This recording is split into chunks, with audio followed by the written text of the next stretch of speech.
Hi everyone, this is Carissa with the Weird Homes Tour, and we have another amazing creative home to share with you today.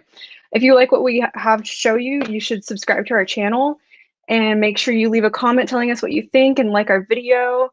And if you want some notifications, just tell you when we're posting things and scheduling things, go ahead and click that little bell. So today I'm really excited for our tour. We're joined by Wren. Hi, Wren. Hey, how are you? I'm great. How are you? I'm doing all right. Awesome. So how did you get started in collecting everything? Oh God. I've been collecting pretty much all my life. My parents are huge collectors of everything and anything, a Mhm. lot of books, antiques and things like that. So I think definitely growing up in a house full of collections made me, kind of interested in that as well. So Awesome. yeah. Yeah, great. Well, I can't wait to see what you have to show us. I'll Yeah. go ahead and let you take over. Okay, cool. All right. I'll just give you a quick introduction before I flip it around. But I've lived in this apartment for about, I think this year is 20 years. It's a pre-war apartment. It's in Queens, New York. It's one bedroom, and it's a pretty average size for like a New York apartment. And I've definitely made the most of the space that I have, and have pretty much filled it to capacity. Although I always find room for other stuff. But yeah, that's pretty much it. Also, just a little background on myself. I am a jewelry and accessories designer, and I actually use a lot of the things that I found at flea markets and things that I have in my apartment as pieces for my jewelry. I also do stained glass, which is something that I've taken up sort of recently, probably within the last 5 or 6 years. And also, for most of my life, I worked in retail, and I worked as a display and merchandising person. I did windows, and I worked for places like Anthropologie. I also worked for ABC Carpet and Home, Bergdorf's, Two's Company.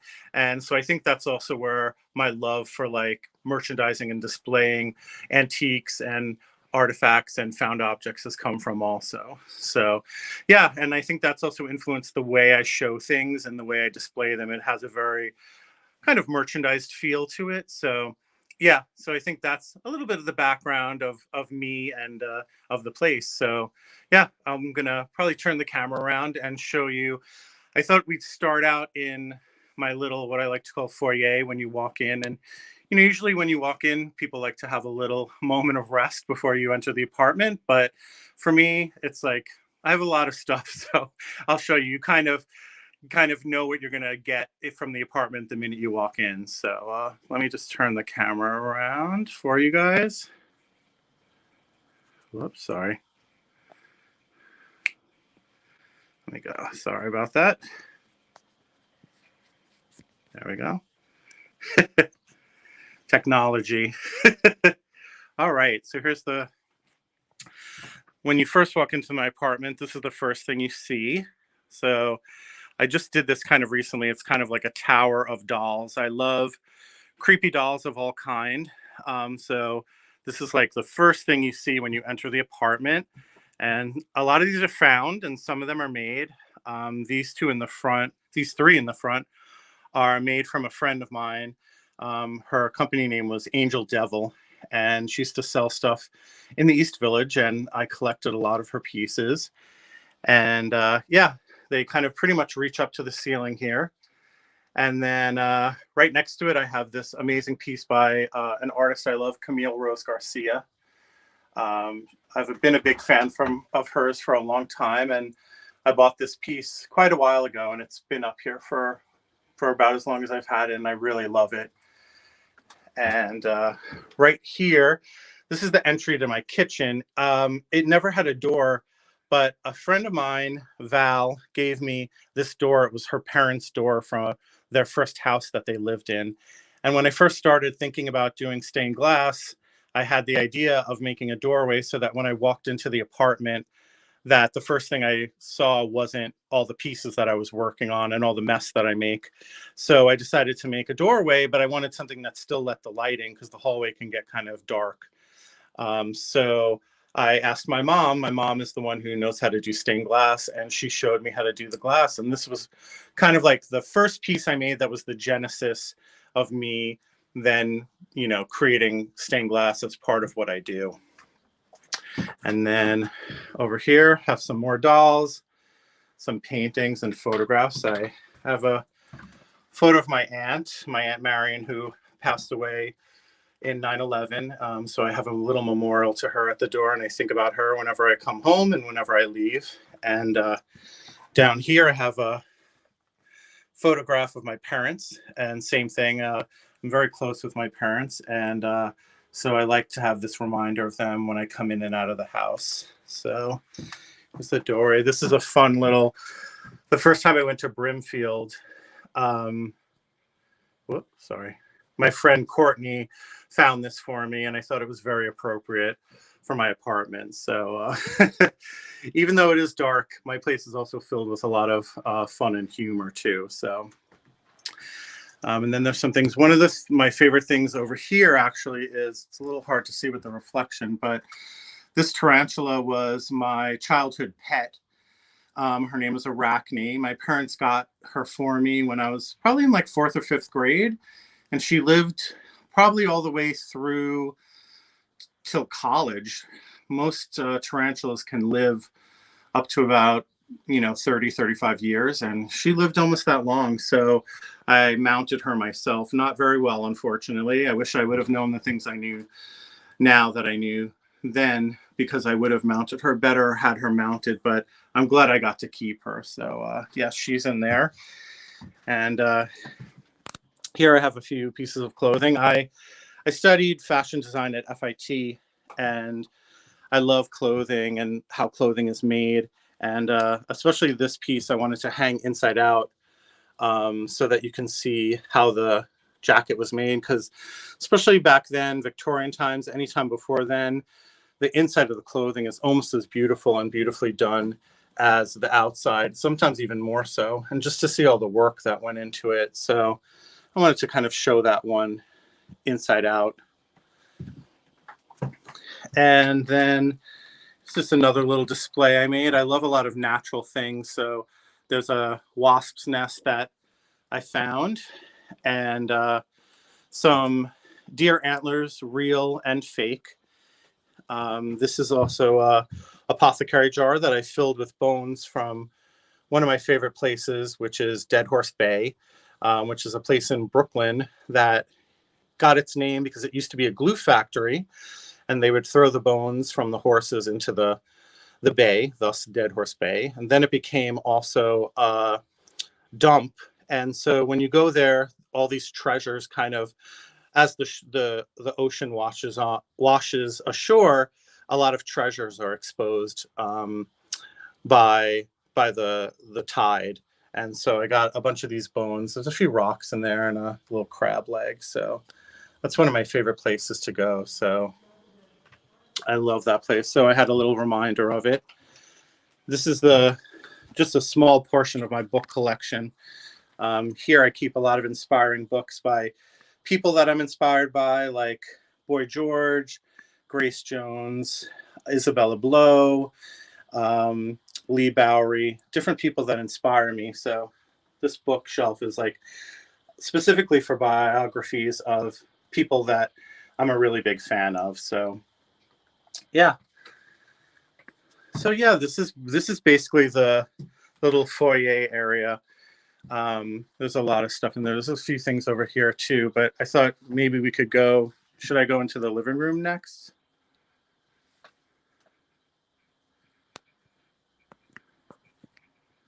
Oh. Hello? Hi, sorry, I was having trouble with my mic. Yeah, take us wherever you want to go. Okay, cool. Yeah, that sounds great. Yeah, sorry about that. No problem. That's all right. I wanted to make sure. I'm still here. Don't worry. Cool. I was like, am I talking too much? Okay. No, you're totally good. Okay, cool. All right, I figure we'll go into the living room. The living room is probably the most has the most items in it, let's say. I'm in here the most. This is, when we were still able to have people over where I entertain. So yeah, so this is probably the most full room, let's say. But yeah, here's a little, I just want to show you these two. My friend Allison Summers, She's an amazing artist. She gave me these two beautiful drawings of her work. She does these really interesting, I don't know, her work is just so amazing. It has, you know, kind of this realism, but also has the feeling of like biology and cells, and she's just really amazing and has become a really good friend to me. And these are two pieces of hers. And oh, I love this piece too. I have a lot of religious art that I collect, and this is a portrait of Jesus that I found, and then behind him in his halo, I don't know if you could see, but I'll go up close, is butterfly wings. And this just really caught my eye. And yeah, let me go into the living room. So this is the living room. So yeah, like I said, this is kind of there's a lot in here, but again, I like to try to keep things kind of clustered in a certain way so that even though there's a lot of stuff, you don't get too overwhelmed. I mean, people still do. Sometimes I even do. But yeah, I like to try to keep things kind of like merchandised in little sections, so that they feel a little bit more like little groups instead of like giant piles of things. So, and this is my little thing. Oh, this is one of the, I know you've had Mr. Caitlin on before, and this is one of their pieces that they did for me. I found this jacket, and then Caitlin did one of her bats on there. So this is probably one of my prized possessions. I love her work, and she did this really amazing personal request for me. So I have that in a prominent spot. And this is my little TV table. I didn't want to use like a regular TV table, so I actually used an old dresser, and that has all my DVDs and VHS in it. And underneath I have some records. And then yeah, over it I actually found at the flea market, I bought a pile of fabric, and inside the pile was this beautiful hand painted backdrop. So I thought it would look really great behind the TV of these two swans here. And then I have this little cluster of, I love old mannequins and anatomical mannequins as well. So I have two anatomical. The one up here is more modern, and this one is a more vintage one. And then I have this beautiful vintage mannequin head and top from, she's probably, I think, like 1930s and 40s. I don't know the exact age, but she's super beautiful, hand painted. And down here I have a little collection of eyes. I have another religious statue of Saint Lucia, and she has a dish with her eyes on it. And then I have a portrait of her and some more eye pieces. Sometimes things happen accidentally, and suddenly I realized I had this little cluster of eye objects that I have. So that happens a lot to me when I realize I have pieces that go together, because I have certain interests in certain things that I like to buy, and eyes are one of them. So I have a little cluster of some of my eye pieces over here. This is a little moth brooch that my friend Victor made for me, and he hand painted the eyeball and handmade the whole thing actually. And I just got these two mannequin heads pretty recently, so they're on top of my record collection. And then over here, it's funny, I don't really like the color orange that much, but I realized I have a lot of orange and red things, so they became kind of like this cluster on top of my record player, also involving a lot of Halloween objects. Again, old, some newer ones, but yeah, they all ended up here. I have a little Hello Kitty, who is kind of an anatomical Hello Kitty, and I love it because her insides all have little faces and little bows. I have a love for Hello Kitty and for Sanrio things, so sprinkled throughout the apartment are a few Hello Kitty pieces as well. And there's some more Camille Rose Garcia art. These 4 pieces up here are some of her work. And I have these 2 dolls of Boy George and Cyndi Lauper, who are 2 of my idols from when I was a child and who still kind of guide me through life. So they have an honored space above the music. And oh, and just as a interesting tip. This is a lamp that I have, and of all the lamps in this room, they've all been found in the trash. My neighborhood is really great for trash picking, and this guy who's like a little boy fishing, I found this in the trash ages ago. So every lamp you see in here has been a trash find. So then I have one of these balloon chairs. I've wanted one of these forever, and then on my 40th birthday, my parents bought me this one for my birthday as a surprise. And I love this. This is my reading chair. So I sit in this a lot when I have a good book and I just want to relax. I call this my second bedroom because when you sit in it, you feel kind of like enclosed in it. So I really love this a lot. And I just recently got this John Darien life-size skeleton. It's pretty ridiculous, but I love it. And I love him sitting in there. So he keeps me company, and when I'm talking to myself, at least I can pretend like I'm talking to him. And then over here, I found this cabinet in the trash down the block, and I actually grabbed the super of my building, and he helped me wheel it across the street. So yeah, and then I have this. I love this little vignette. This is one of my favorite vignettes. These are these old dolls that are like lamps, and so I collect them. They're hard to find in full, but I have a few of them right here, and I really love them a lot. This is another piece by my friend Allison Summers, and back here I have a Victorian dome with some birds in it. I collect some taxidermy, but I really like kind of not wonderful and kind of bad taxidermy. So these are a little worse for wear, but I really love them. And yeah, and then in here, this is my pride and joy. I was asked to do an art show in London, probably 7 or 8 years ago. And the person who ran it said I could make whatever I want.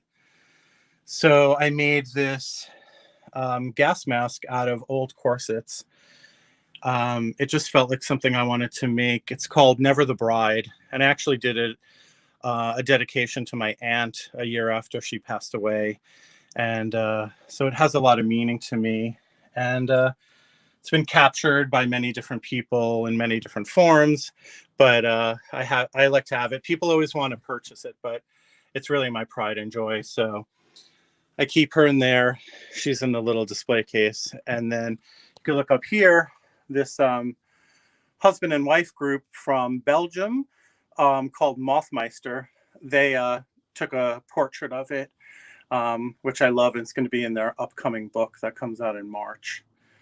So yeah, that's probably the thing I'm most proud of making. And the first time I realized that what I was doing, I could kind of like turn into kind of more of like a piece of art as opposed to just a piece of jewelry. So yeah.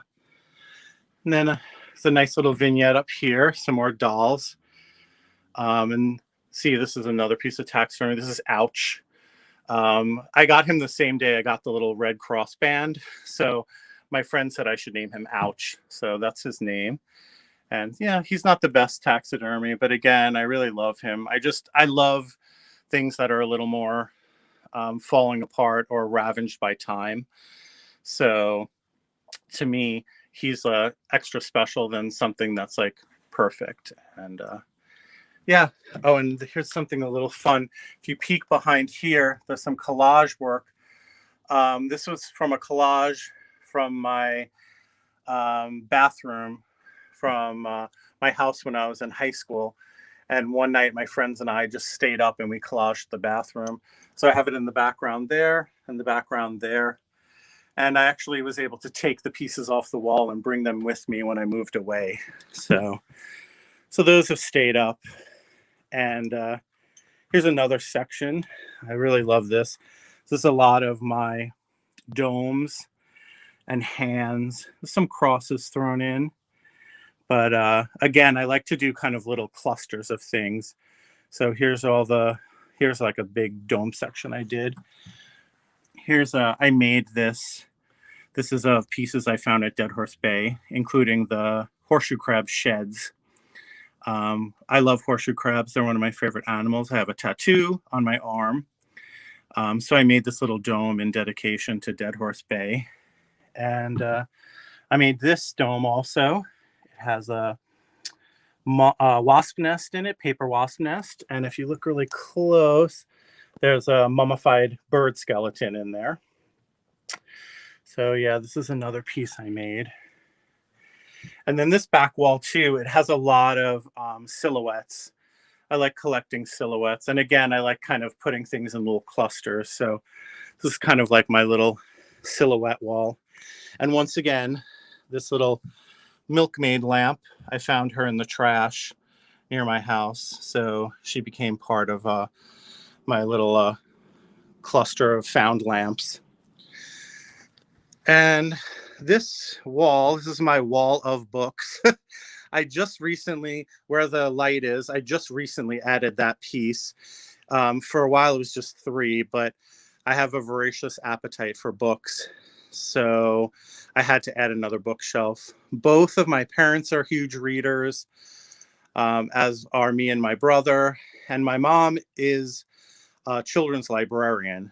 So there was always books around. We were always being read books. There was always a constant flow of books in the house. So yeah, I sometimes have to give up other pieces of furniture or other pieces that I love to make room for the books. But to me, it's worth it. So yeah, so now I have pretty much a whole wall right here of books. Unfortunately, it's almost full and I'm probably going to need more, but right now this will do. So, and then of course, you know, wherever there's space, there's a room to display. So then up top, I have a nice display. I kind of based this display on all these different globes I had and then filled it in with some more taxidermy, found and fake, some more domes and other pieces in there. And there's also a bunch of vintage photographs mixed in as well. And this, it's funny, this chandelier also found, it used to hang over a vintage wheelchair that I had, but the wheelchair needed to move. But I liked the chandelier where it was, so I left it, and then it left this cute little cozy kind of light up nook. And I'm still able to put some books in there, but I also took it as a chance to put some cool items in there. My boyfriend Roger just got me this pigeon doll for Christmas, so she's living in there now. And I have this amazing handmade paper mache Oddfellow skull right here as well. Kevin wanted to know if you always restore the items that you find, or do you just keep them as they are? Occasionally it depends. You know, if something needs to be repaired to be functional, like for example, a lamp. So all the lamps I rewire, just because especially a lot of the old wiring is dangerous now. Yeah. So the lamps are always rewired, but some things, you know, if it's something that adds character, I leave it. If it's something that, you know, sometimes some of the dolls, you know, will be ripped and the stuffing is coming out, I'll stitch those kind of things up to just so that they don't further rip, you know, immediately, or, you know, Right. more decay doesn't happen. But for the most part, I like to kind of leave stuff, you know, as is, because that's part of what I like about the vintage things. I know a lot of people, you know, that's part of their joy is they find the thing and then restore it. And I love that too. Same thing with taxidermy. You know, but for me, the part that I really love about it is the part that, you know, that shows that time has kind of ravaged at it. So again, if it's a safety issue, I definitely will fix it. But otherwise, to me, the more cracks and that it has on it, the more I enjoy it. So Yeah, definitely. yeah. Cool. Yeah. So, oh yeah, and then I have these prosthetic. I have like a prosthetic leg here, and this prosthetic arm that I turned into kind of containers for these dried flowers. I had a vision for this a while ago, and then because of this configuration, I was kind of able to do that. So yeah. So this is the bookshelf. Like I said, unfortunately it's already full. the minute I got it. There's a little spot, I think, right there, but I'm curious of where I'm going to start putting books next. So that's going to be an issue.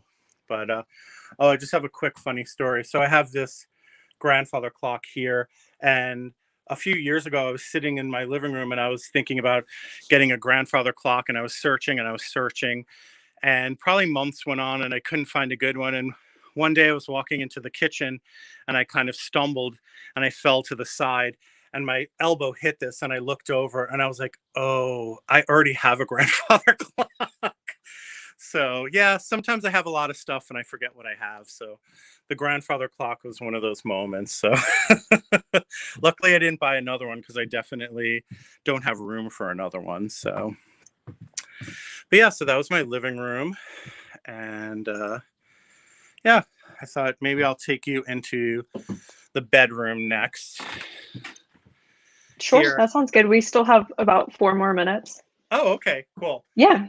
So whatever you want to show us. Yeah, I'm trying to think. I'll give you a quick bedroom, and then I'll show you the workroom pretty quick. So okay, that sounds good. So here's the bedroom. I'll give you a quick. In my bedroom, I have a lot more religious items, and my dad is a minister, Lutheran, but I love the symbolism of Catholic artwork and the statuary, and just the somber Gothic feel of it all. So I decorate a lot with that, even though that's not kind of what I was raised with or necessarily believe in. But so I have a lot of that in the bedroom. It always feels calming to me, although a lot of people are disturbed by this statue, which is kind of like this 4-foot tall nun statue that I have. But this is the bedroom. So yeah, I have a collection of hats. I love hats.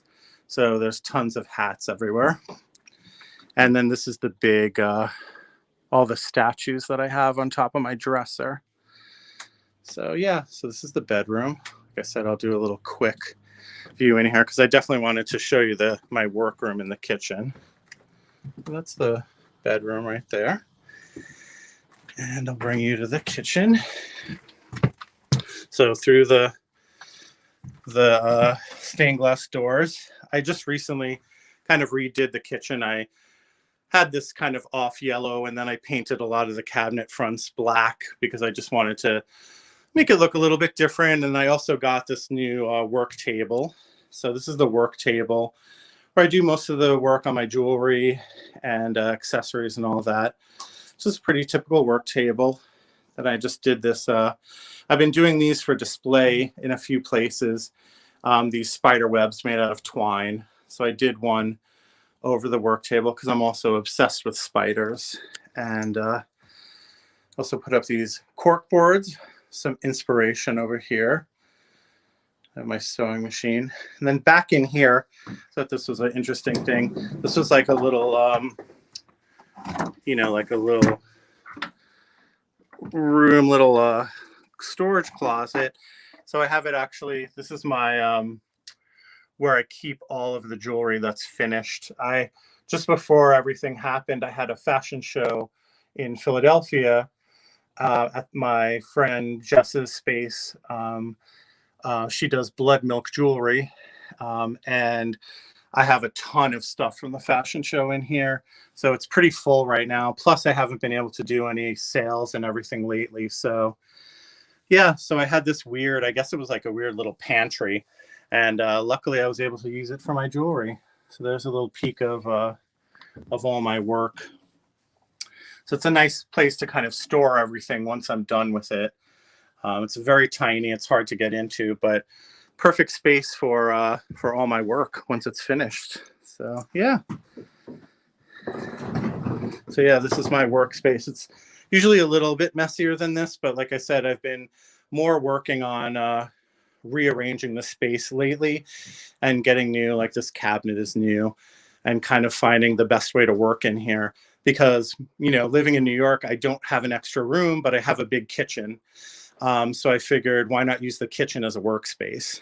So I was lucky enough to have this instead of just a galley-sized kitchen because then I was able to actually get in here and do some work. So plays a little double time. Plus, I don't cook that much. I've been cooking more lately, but this room wasn't getting a lot of use before the pandemic. So, but now I cook a lot more. So.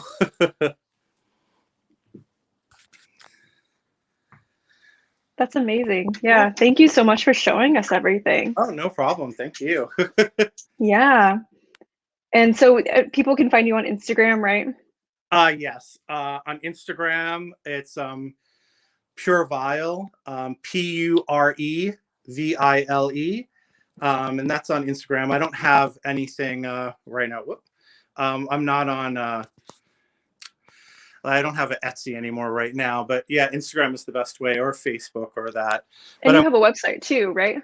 The same yes. handle. Yeah, purevile.com. That one hasn't been updated in a while, but that's also a good place. Instagram is the best place to contact me if you're looking for either jewelry or custom stained glass work and that kind of stuff. So Yeah, definitely. Awesome. Well, thank you so much cool. again. And Thank again, you. for everybody watching, don't forget to subscribe, click the bell, comment, like our video, all that good stuff.